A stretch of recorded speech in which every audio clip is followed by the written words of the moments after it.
For the past decade, the daytime talk show circuit has been dominated by women. Shows such as The View, The Talk, and now The Real have become a huge hit with women around America. And now, broadcast companies are starting to take the gamble of putting black men on daytime talk shows. It started with Steve Harvey, who became an immediate success.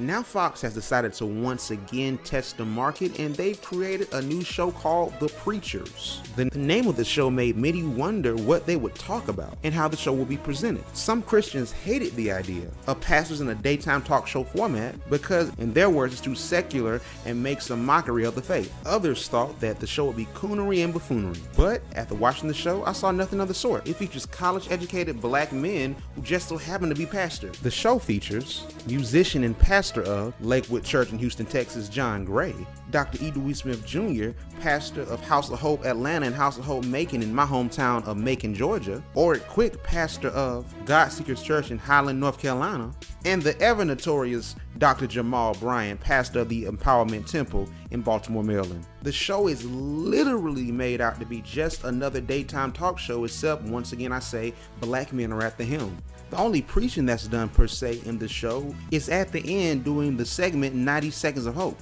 where one of the pastors, or in the first episode John Gray, delivers a quick monologue about the topics covered in the show and tries to offer a little bit of hope.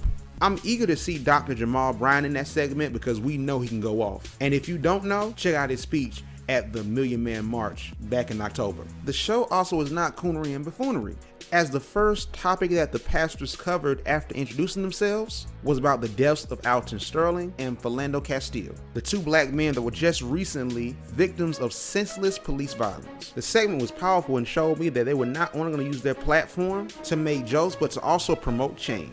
Later on in the show, they played a spelling game with a 7-year-old spelling bee champion, and that segment to me was actually pretty hysterical. Then they interviewed a young man who's on Dancing on the Stars and happens to be deaf. Of course, there are some things that need to be ironed out, as the pastors don't really have that much of a good chemistry. It sort of seems like sometimes they're on the panel just talking instead of really interacting with one another, but that'll come with time and Fox gives them the time. I want to see what this show can become if it's given a run in the fall instead of just these 3 weeks. The talk show from last year they tried to do, Boris and Nicole, did not make it past the 3-week run, but The Real back in 2014 did. I think The Pastors, if done right, can be an immense success and be another positive image of black people